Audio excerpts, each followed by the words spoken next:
Hi there, and welcome back to LeanReads, the channel where we share powerful insights and personal growth lessons through great books. What if I told you that plants are not silent, passive greenery, but active beings that communicate, defend themselves, and even remember? The Light Eaters takes us into this hidden world and changes the way we see the living earth beneath our feet.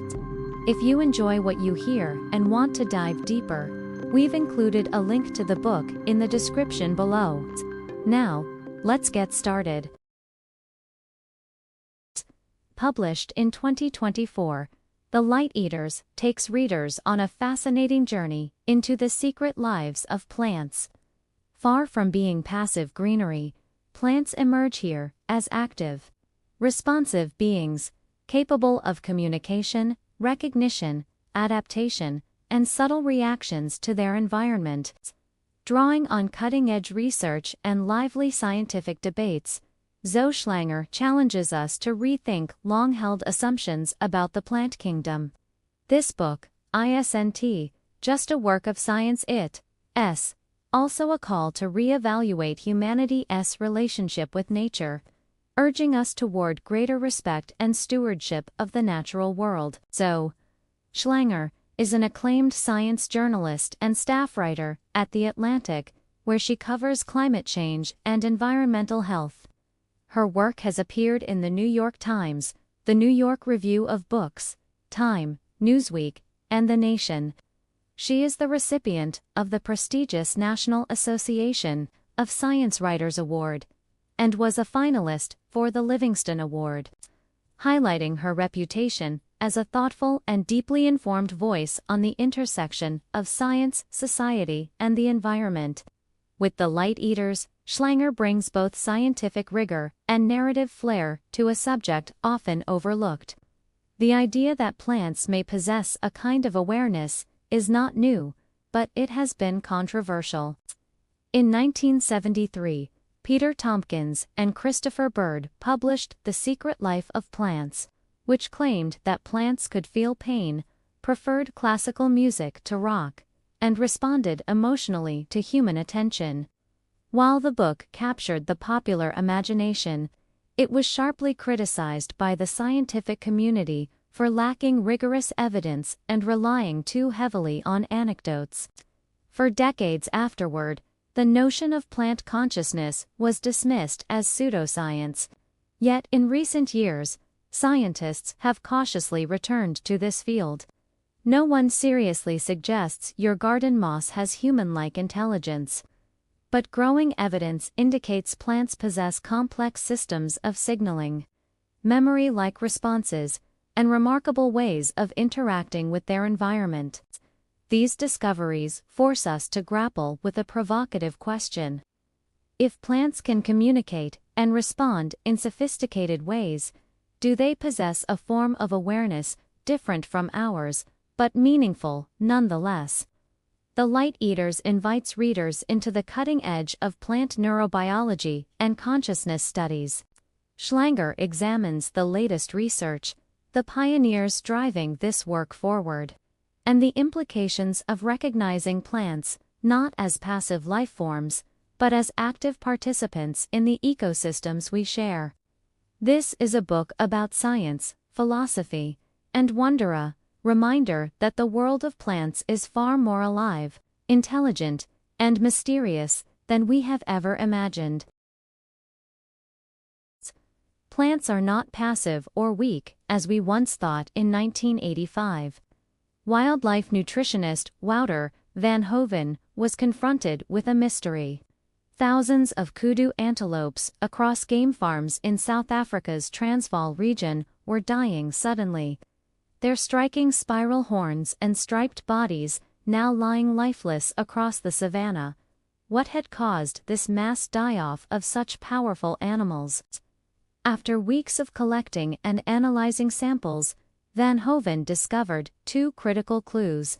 First, that year's unusually dry winter had withered the grasses kudu usually relied on. Forced to adapt, the antelopes turned to acacia leaves, a familiar part of their diet, but not usually consumed in such quantities. The second clue lay in the stomach contents of the dead animals. Abnormally high levels of tannins, a bitter chemical compound found in acacia leaves. As Van Hoven pieced it together, he realized the acacia trees themselves had turned deadly. When grazed upon, the trees ramped up tannin production, making their leaves increasingly unpalatable and toxic. With no other food available, the kudu kept eating until the tannins accumulated to lethal levels. But the most startling discovery was yet to come. Van Hoven found that when damaged, acacia leaves released airborne pheromones that acted as warning signals to nearby trees. In response, those neighboring acacias also boosted their tannin levels, creating a coordinated chemical defense network. This was not a random reaction, it was a kind of organized poisoning, orchestrated by trees we had always assumed to be passive. This revelation cracked open an entirely new window into the hidden lives of plants. Far from helpless greenery, they appeared to possess sophisticated survival strategies. Ecologist Richard Carbone, a pioneer in the study of plant eavesdropping, further demonstrated this capacity. His research showed that when under attack by insects, plants emit volatile organic compounds, VOCs, into the air. Neighboring plants detect these airborne signals and preemptively activate their own chemical defenses, producing compounds that repel insects before an attack even begins. Even more striking, these signals can be highly specific. Carbone's work with sagebrush revealed that plants respond more strongly to distress signals from close genetic relatives than from unrelated individuals. Some plants even fine-tune their chemical messages to benefit their kin, enhancing survival at the level of family or community.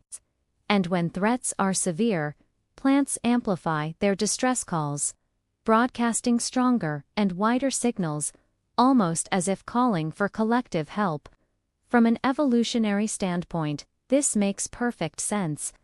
A lone individual is far more vulnerable than a coordinated group, but the deeper insight is this: plants are not weak, static lifeforms. They are active, responsive, and remarkably adaptable participants in a constant struggle for survival, quiet warriors engaged in battles far more complex and subtle than we ever imagined. Another kind of green electricity plants, though lacking the elaborate nervous systems of animals, possess their own form of electrical signaling that enables them to respond dynamically to changes in their environment. Consider the Venus flytrap, a marvel of evolutionary ingenuity. Its modified leaves snap shut on unsuspecting prey, but only if a trigger hair is touched twice in quick succession. Each touch generates an electrical impulse, action potential similar, in spirit, to the signals that travel along animal nerves, yet uniquely plant-like in execution.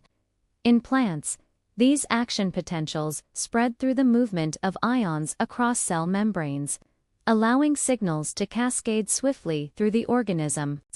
This is not a nervous system, but it is nonetheless a communication network, a pulse of green electricity.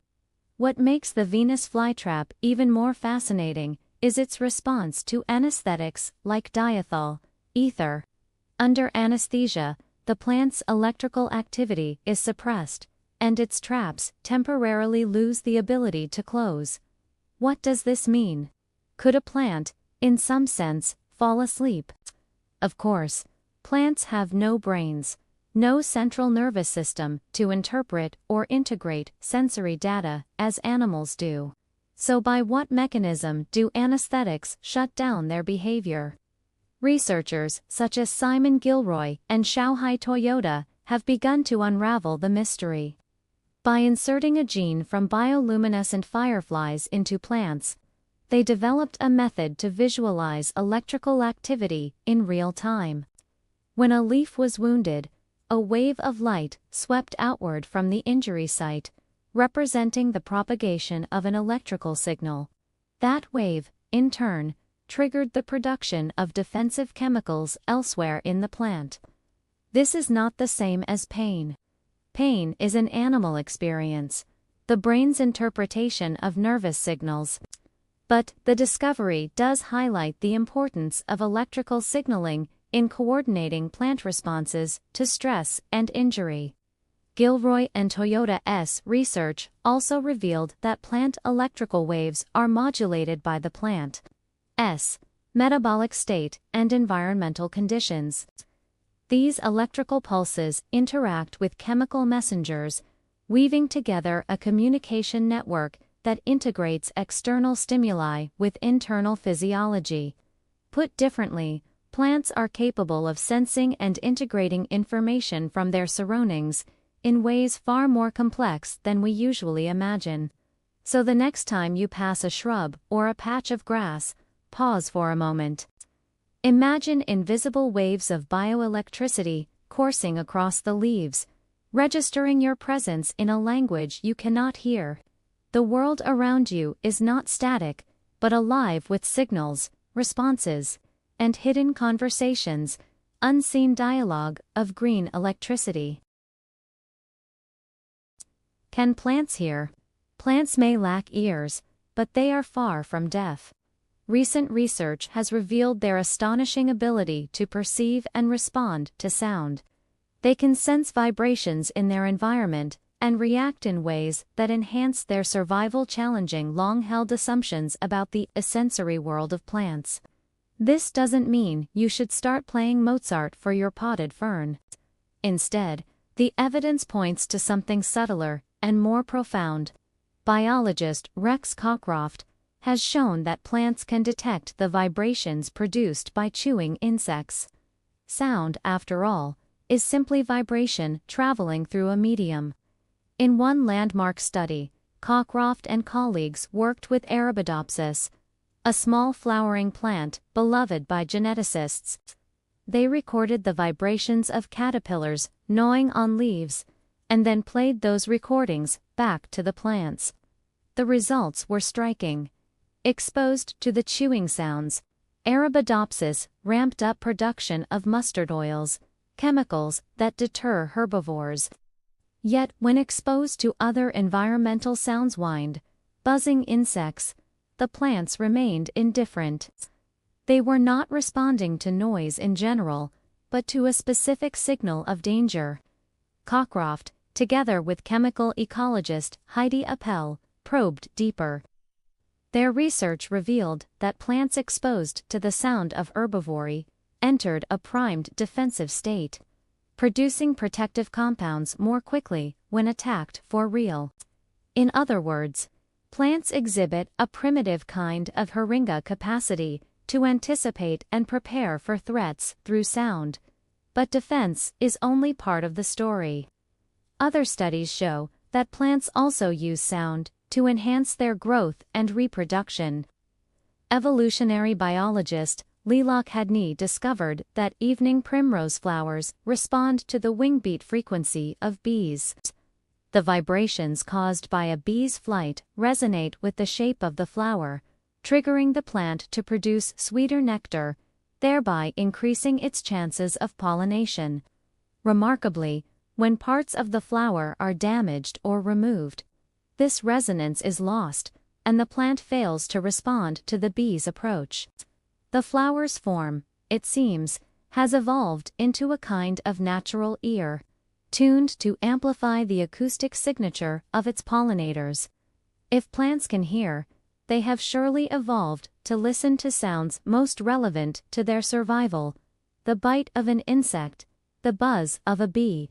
So while your houseplant may not care whether you prefer rock or classical, these studies peel back another layer of mystery.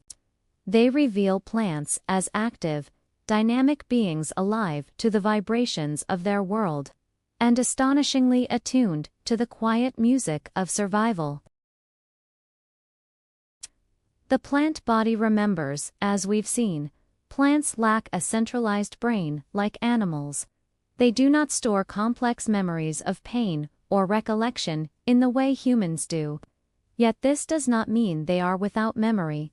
Plants can remember past experiences and adjust their behavior accordingly. This form of memory, while distinct from animal memory, equips plants to optimize their responses to the challenges of their environment. František Belouska, a plant scientist, has devoted years to studying how plants encode and use information from the past. His research highlights the root tip as a sensory and processing hub. He demonstrated that when roots encounter obstacles or changes in their surroundings, they can adjust their growth patterns, drawing on earlier experiences. In experiments, Belouska exposed roots to specific stimuli, such as physical barriers or chemical gradients in the soil. Later, he removed the plants from those conditions. When re-exposed to the same or similar stimuli, the plants responded more quickly the second time, evidence that they had remembered the earlier encounter. He concluded that plants rely on electrical and chemical signaling to encode experience at the cellular level, enabling them to recall and learn from the past. One of the most striking examples of plant memory comes from the sensitive plant Mimosa pudica. Known for folding its leaves at the slightest touch, it is a master of rapid defensive response.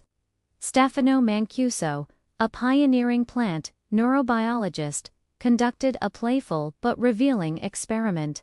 He dropped potted mimosa plants repeatedly, ensuring they were not harmed. At first, the plants folded their leaves with every fall, but after repeated drops, the plants learned that the stimulus was harmless and stopped closing their leaves.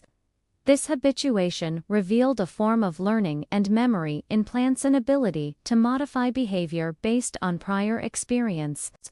Memory in plants also extends to environmental stress. A plant that has endured drought will remember the stress, responding more rapidly and efficiently to subsequent dry periods by altering its water conservation mechanisms. This predictive ability learning from past hardship to prepare for future threats boosts resilience and survival. The underlying mechanisms of plant memory lie in intricate biochemical networks. Signaling molecules such as calcium ions, reactive oxygen species, and phytohormones play critical roles in encoding and retrieving information. These molecules create dynamic feedback loops, where past conditions influence future responses.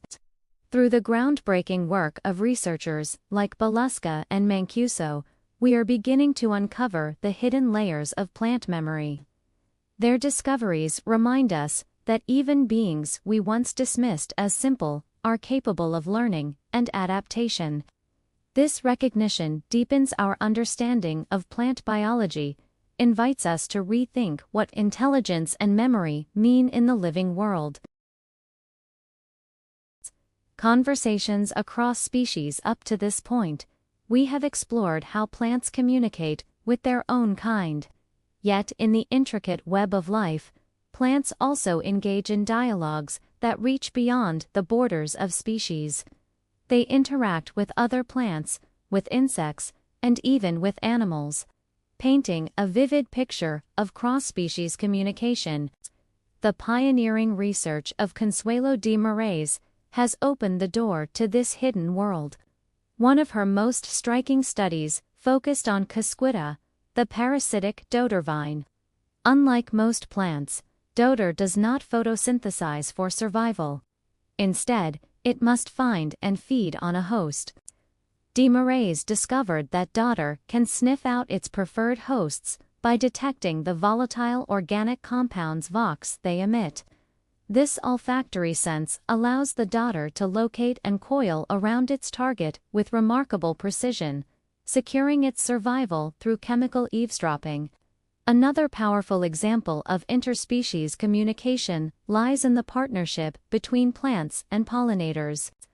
De Moraes showed how plants deploy sophisticated bouquets of floral scents to attract bees, butterflies, or bats. Each flower tailors its fragrance recipe to the preferences of its target pollinator, ensuring reproductive success.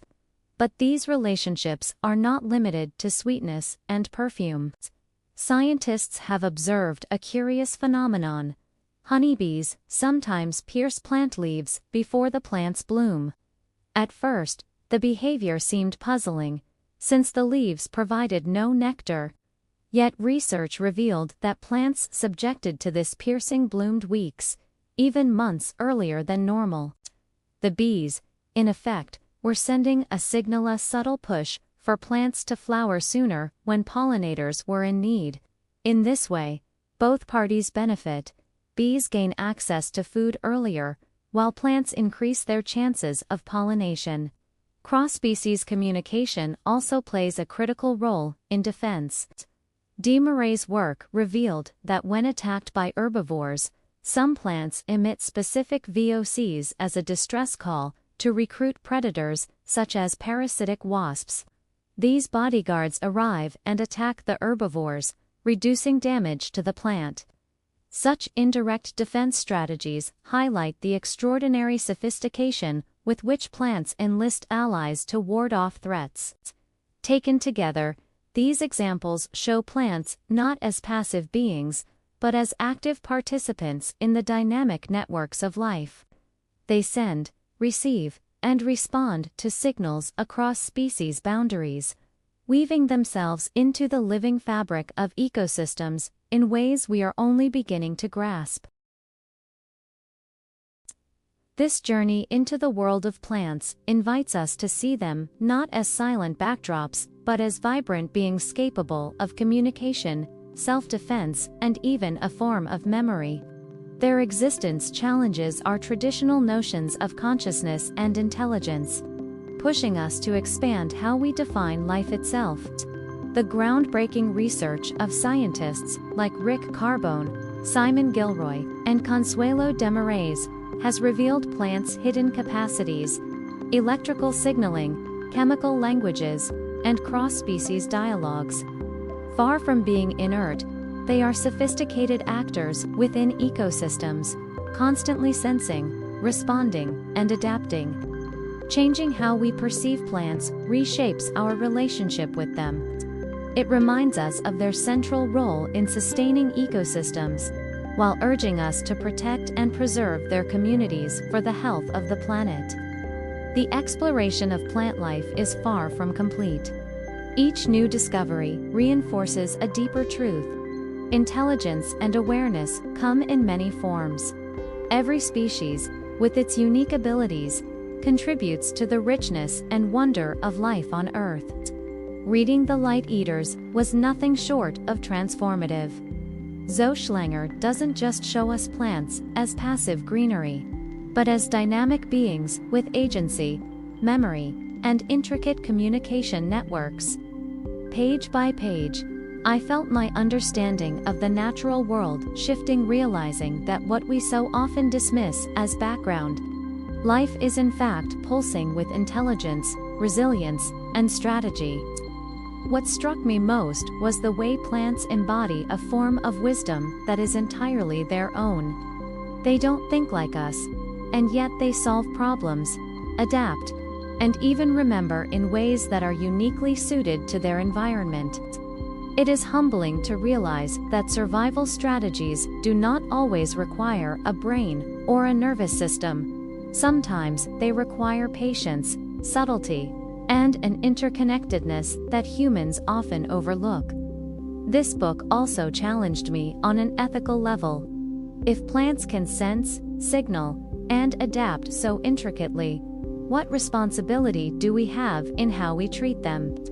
It made me wonder if the boundary we draw between humans, animals, and plants is more porous than we admit. Our survival is entwined with theirs, and perhaps respecting their complexity is part of respecting our planet as a whole. Ultimately, The Light Eaters left me with a renewed sense of awe. The book is not only about plants, it is about expanding the way we define life, intelligence, and community. It invites us to slow down, to observe with curiosity, and to honor the unseen conversations happening all around us. So the next time you pass a tree, a flower, or even a patch of grass, remember, they are not background. They are storytellers of survival, intelligence, and resilience. The Light Eaters is more than a book, it's an invitation to listen. Are you ready to hear them?